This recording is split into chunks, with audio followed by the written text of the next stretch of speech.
Hello students, आज हम Newton's law of motion पढ़ने वाले हैं। जैसे कि आपने पढ़ा ही होगा कि न्यूटन्स लॉ ऑफ मोशन होते क्या हैं। ये फोर्स से रिलेटेड कुछ चीज होती है।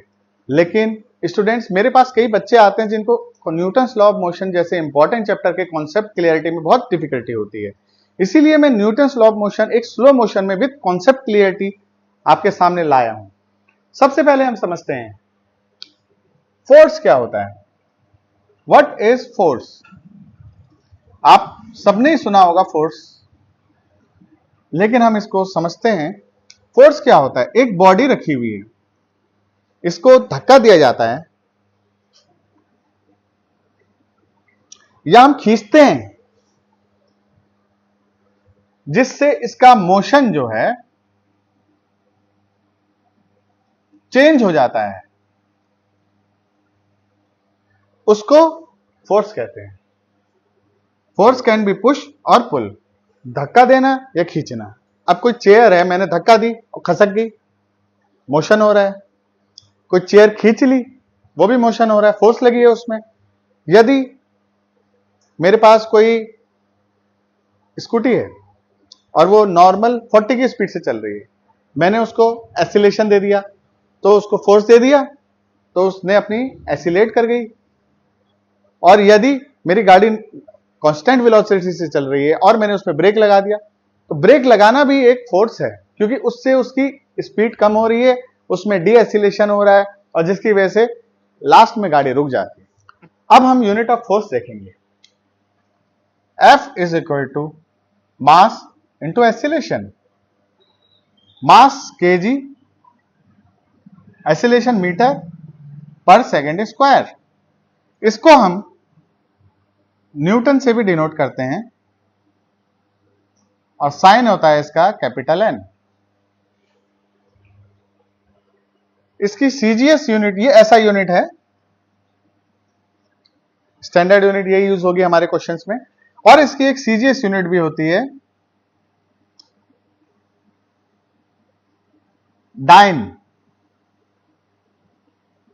And 1 Newton is equal to 10 to the power 5 dyne. ये बहुत कम यूज होगी, लेकिन अगर आ गया तो हमें पता होना चाहिए कि डाइन है। स्टूडेंट्स, अगला टॉपिक हम पढ़ेंगे इनर्शिया। इनर्शिया होता क्या है? नॉर्मली कोई बॉडी है, ये रुकी हुई है, तो ये चलना नहीं चाहेगी। जो चलती हुई बॉडी है वो रुकना नहीं चाहेगी। अपने जो नॉर्मल स्टेट है अभी, उससे दूसरे स्टेट को चेंज होने से अपने आप को रोकना ही इनर्शिया है। इनर्शिया डिपेंड्स अपॉन, ये किस पे डिपेंड करता है? मास पे। मास ज्यादा होगा तो इनर्शिया ज्यादा होगा, मास कम होगा तो इनर्शिया कम होगा। अब आप सोच सकते हैं, इतना बड़ा ट्रक है और उसको हम धक्का मार के हिलाना चाहें तो हमें ज्यादा मेहनत करनी पड़ेगी। और एक साइकिल है छोटी सी, वो रुकी हुई है, और हम उसको चलाना चाहें तो उसमें हमें ज्यादा मेहनत करनी पड़ेगी, उसमें हमें कम मेहनत करनी पड़ेगी। यही है इनर्शिया ज्यादा और कम होना। अगला टॉपिक है मोमेंटम। मोमेंटम होता क्या है?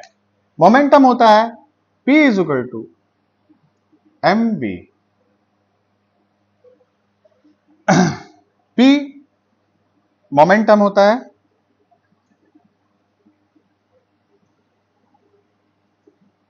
m mass of a body, और v वेलोसिटी।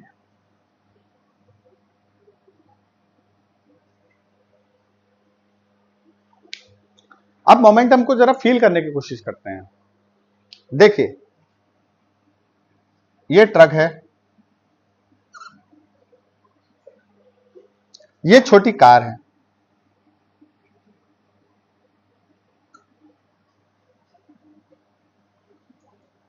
ट्रक का मास ले लिया मैंने 1000 किलोग्राम, और ये हमने क्या लिया? 200 किलोग्राम।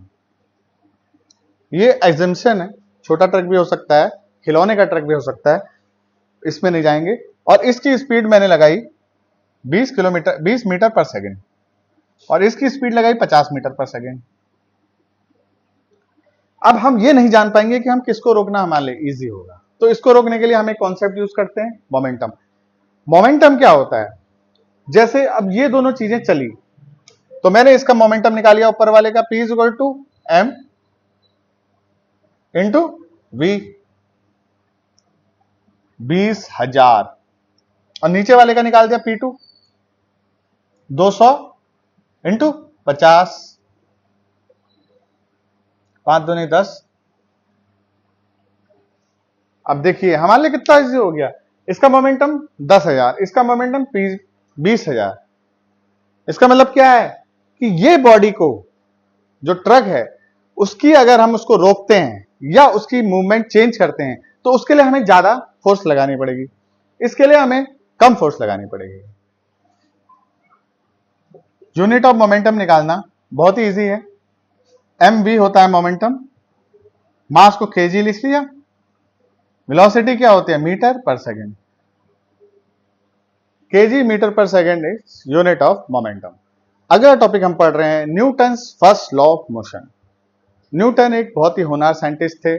जब एप्पल नीचे गिरा तो वहीं से उन्होंने ग्रेविटी खोजी थी, और न्यूटन ने इसमें भी अपने 3 लॉज दिए हैं, मोशन के 3 लॉज दिए हैं। पहला लॉ है, न्यूटन कहते हैं कि अगर कोई बॉडी है वो रुकी है तो रुके ही रहेगी, वो चलेगी नहीं, और चलती है तो चलते ही रहेगी, रुकेगी नहीं। अब आप कहेंगे कि यार ऐसा तो होता नहीं है कि बॉडी चलती रहती है। देखिए बॉडी रुकती क्यों है? क्योंकि यहां रोकने के लिए होता है फ्रिक्शन। लेकिन हम यही चीज सोच सकते हैं स्पेस में। स्पेस में कोई हमने बॉडी रखी, और इस बॉडी को हम अगर ऐसे रखा है स्पेस में किसी पोजीशन पे जहां कोई भी ग्रेविटेशनल फोर्स किसी और ग्रह के कारण नहीं होती है, तो वहां ये बॉडी ऐसे ही रहेगी कई समय तक। और अगर ये बॉडी चल रही है v वेलोसिटी से, तो चलते ही रहेगी, रुकेगी नहीं हमेशा के लिए, अगर कहीं कोई ग्रेविटी बाहर से नहीं है, कोई फोर्स नहीं है। ये Newton's first law of motion है। इसका मतलब उन्होंने ये भी कहा कि नेट, एफ नेट बराबर, अगर एफ नेट बराबर 0 है, सो एसिलेशन इज ऑल्सो 0। इसने बोला अगर बाहर से सारे फोर्सेस नेट करके 0 आ जा रहे हैं, एक्सटर्नल फोर्सेस, तो उस बॉडी का एसिलेशन भी 0 होगा, वो बॉडी एसिलेट नहीं कर सकती। अब हम पढ़ेंगे Newton second law of motion. Second law of motion one of the most important law है जो न्यूटन ने दिया। उसने बोला कि force is directly proportional to change in momentum पर यूनिट टाइम। मतलब dp by dt, momentum change पर यूनिट टाइम जो होगा वो f के इक्वल होगा। तो उसने क्या लिखा? f is equal to constant dp upon dt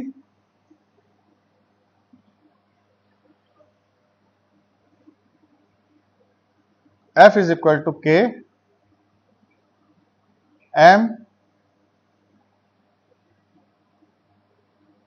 dv upon dt k into M A, and उसने क्या लिया? k इज इक्वल टू 1 लिया। So force is equal to mass into acceleration. ये बहुत ही बढ़िया और इंपॉर्टेंट डेरिवेशन है जो हमेशा हमारे 11th और 12th में पूरे काम आएगा। F is equal to ma। तो यहां से हमारा आया कि force is equal to mass into acceleration. अब हम इससे रिलेटेड कुछ क्वेश्चंस करते हैं।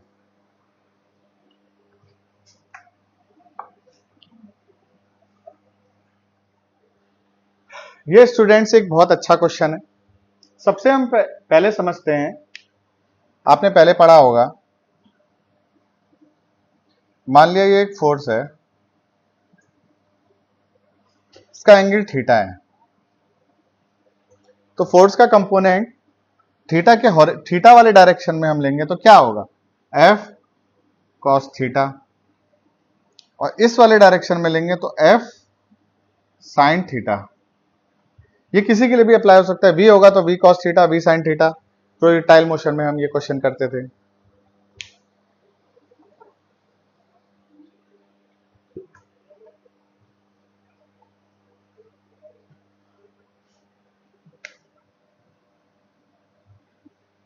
अब इस क्वेश्चन में हम क्या करेंगे, 50 न्यूटन का,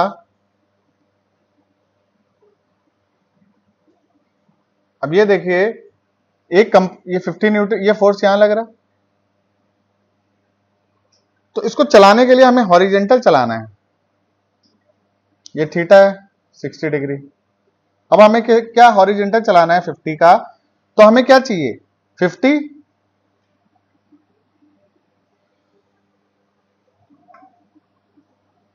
sin 60, और ये क्या हो जाएगा 50 cos 60। तो एसिलेशन इस डायरेक्शन में है, तो ये वाला फोर्स इस डायरेक्शन में धक्का देगा तभी तो होगा, इसका जो हॉरिजेंटल कंपोनेंट है उसी से ये आगे बढ़ेगा। Since F is equal to mass into acylation,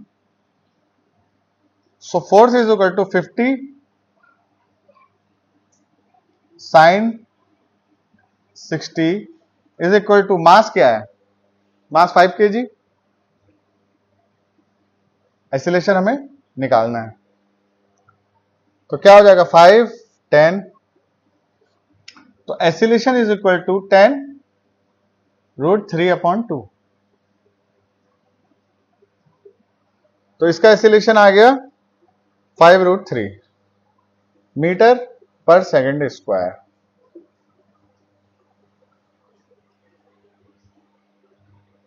तो आने वाले क्वेश्चंस में हम लोग यही जो फोर्स है इसके हम साइन और कॉस निकालेंगे और उसी से हमारे कितने सारे क्वेश्चंस हो जाएंगे, तो इसको आप याद रखिएगा इस मेथड को। अब मैं आपको एक नीट का क्वेश्चन कराने वाला हूं। नीट 2014 में एक क्वेश्चन आया हुआ था, ये एक पार्टिकल ऑफ मास का ग्राफ दे रखा है फोर्स और टाइम के बीच में। देखिए हम जब भी ये ग्राफ देखते हैं सबसे पहले हम देखते हैं कि ये क्या है, इसमें हमें निकालना है change in momentum from 0 to 8 second. अब चेंज इन मोमेंटम मतलब क्या, हम कैसे सोचेंगे, हम सबसे पहले ये सोचते हैं कि जो ये स्लोप होता है इसको स्लोप कहते हैं।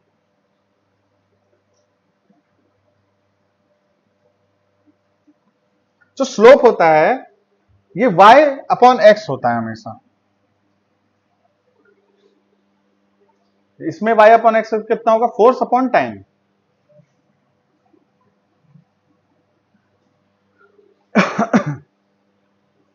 और अगर ये एरिया होगा तो ये क्या होगा, फोर्स इनटू टाइम, लगभग ये क्वांटिटी आएगी। अब देखिए फोर्स अपॉन टाइम तो कोई लॉजिक बन नहीं रहा है, force is equal to ma upon time, force ma upon time तो कोई चीज बनती नहीं है। अब हम इसमें देखेंगे फोर्स इनटू टाइम को, फोर्स होता है ma, velocity upon time is equal to acceleration into time, तो मोमेंटम आ जाएगा इससे। तो इसका मतलब अगर हमने इसका एरिया निकाल दिया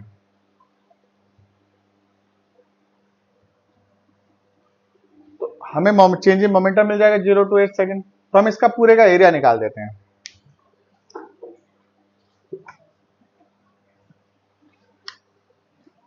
एरिया